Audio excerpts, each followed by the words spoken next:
वंदे पुरुषोत्तमम। आज हम डिस्कशन करेंगे ये संस्कार का कैसे पतन। आज संस्कार क्या है, सबसे पहले हमें ये जानना पड़ेगा कि what is the actual meaning of sanskar. संस्कार का मीन्स जो होते हैं, sanskar that is one type of the purification और one type of the transformation और फिल्ट्रेशन। दैट मीन्स इसमें किस तरीके से हम परिशुद्ध हो सकते हैं। परिशुद्ध होने की जो विधि विधान है वही संस्कार कहा जाता है। अनेकों संस्कार के माध्यम से द्वादश संस्कार, अष्टादश संस्कार, अनेक अनेक विद्वानों ने अलग अलग संस्कार की बात कही है, लेकिन मूलतः सारे वो संस्कार इसके अंदर या तो 12 संस्कार के अंदर या 18 संस्कार के अंदर ये आते हैं।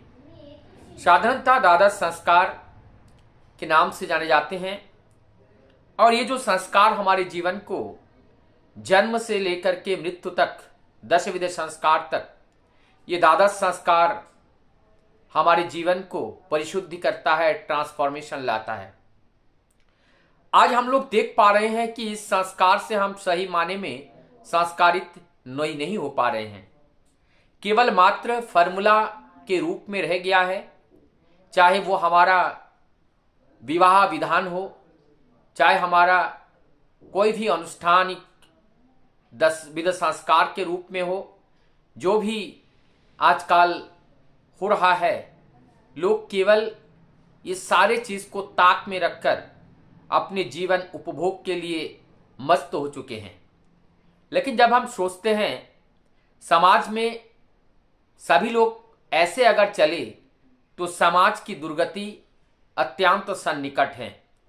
इस सारे चीज से बचने के लिए पुरुषोत्तम बारंबार रक्त मांस संकलित देह धारण करके धरा पर आते हैं और वह हमें कुछ विधि विधान को बताते हैं। नए विधि विधान नहीं, हजारों वर्ष तक एक नियम को जब पालन करते करते हम आगे बढ़ते हैं, उसमें परिवर्तन होते होते वो पूर्णतः परिवर्तित हो जाते हैं और वहां के पूर्व का संस्कार विद्यमान नहीं रहता है।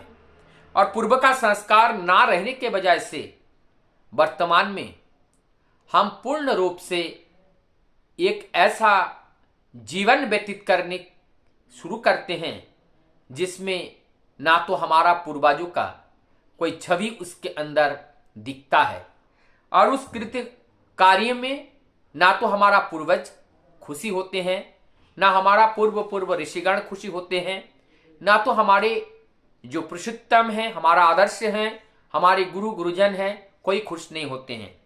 लेकिन आज के समाज में ये देखा जाए, ये कोई मेजरमेंट का स्केल नहीं रहा कि हमारी माता पिता, हमारी गुरुजन खुश करना ये मनुष्य जीवन का एक उद्देश्य है। लेकिन ये स्केल आज के डेट में लगभग खो जाने के बराबर हो चुका है। सभी अपने अपने मन मुताबिक अपने देह सुख के लिए, अपने रिश्ते नाते, अपने मित्र की बात को पालन करके चलने का प्रयास करते हैं, लेकिन भूल जाते हैं अपने माता पिता, भूल जाते हैं अपने भूल जाते हैं अपने पूर्वजों को, भूल जाते हैं अपने आदर्श को। इस तरह से भूलकर अपने जीवन को चलाते हैं।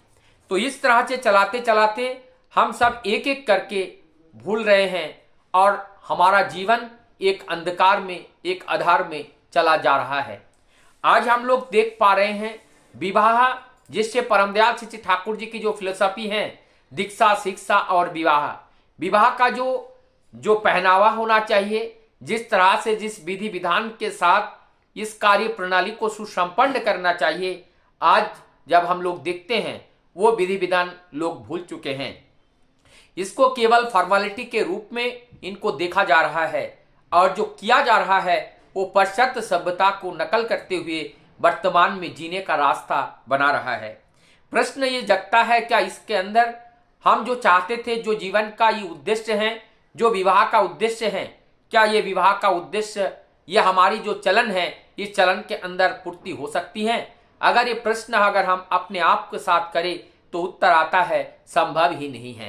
तो ऐसे संभवहीन कृत्य कार्यों को हम अंजाम दे रहे हैं और बड़े आनंद के साथ। ऐसे करने में हमारा आराम आसान, तत्काल, क्षणिक, कुछ समय के लिए हो सकता है, लेकिन हमारे जीवन भर के लिए ये बहुत ही आत्मघाती हैं, हमारे जीवन के लिए नुकसानदायी हैं।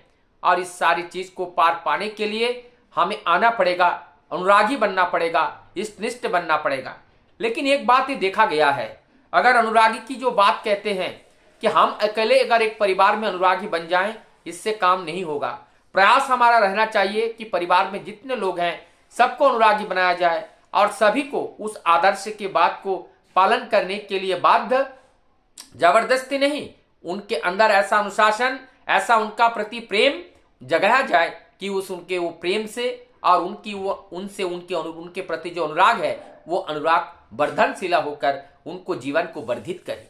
तो ऐसे कार्य में आज ऐसे कृत्य कार्य जो समाज के अंदर हम देखते हैं, विभिन्न अनुष्ठान जो सामाजिक अनुष्ठान होते हैं, और उस अनुष्ठान में चाहे वो बहुत सारे, चाहे एंगेजमेंट हो, चाहे मैरिज हो, यहाँ पे एक संस्कार है और इस संस्कार में होता है परिशुद्ध करने के लिए, संस्कार होता है नव जीवन को सुंदर करके चलाने का, प्रतिज्ञाबद्ध होकर चलने के लिए। और ये आशीर्वाद कौन करते हैं? आशीर्वाद तो परमदयाल जी ठाकुर जी अनुशासन बात कहा है, लेकिन ये अनुशासन बात किसका है? परम पुरुष का, परम पिता का। तो हम किसके चरण में जाकर के नमन करें, किसके चरण में जाकर के आशीर्वाद पाने की प्रार्थना करें? हम वो है हमारे परम पुरुष, हमारा आदर्श है। तो अगर आदर्श के अनुरूप वो कार्य वहां पे ना हो तो किस तरह से वो हमारा आदर्श वहां पे आकर के उपस्थित होगा? हमारे हर कार्य में वो हमारे आदर्श के अनुरूप होना चाहिए, तभी हम अपने संस्कार, अपने संस्कृति को बचा सकते हैं।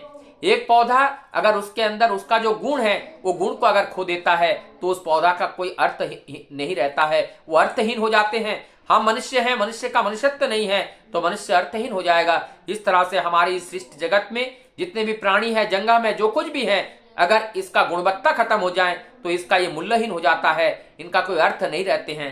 तो आइए ये जो संस्कार, आज का वर्तमान जो संस्कार है, ये संस्कार को हम अपने परम पुरुष के दिशा निर्देश के अनुसार पालन करें और हम अपने गुरुजनों के प्रति श्रद्धा रखते हुए उनका निर्देश को पालन करते हुए चले और ऐसा कार्य चले जिससे हमारा पूर्वज खुश हो, जिससे हमारे ऋषिगण खुश हो, जिससे हमारे देव देवताएं खुश हो, जिससे हमारे परम पुरुष खुश हो, हमारे पुरुषोत्तम खुश हो, हमारे आदर्श खुश हो। हम केवल अपने रिश्ते नाते दोस्त मित्र को खुश करने के लिए हम कार्य करेंगे, उससे हमारा जीवन नरक की ओर जाएगा।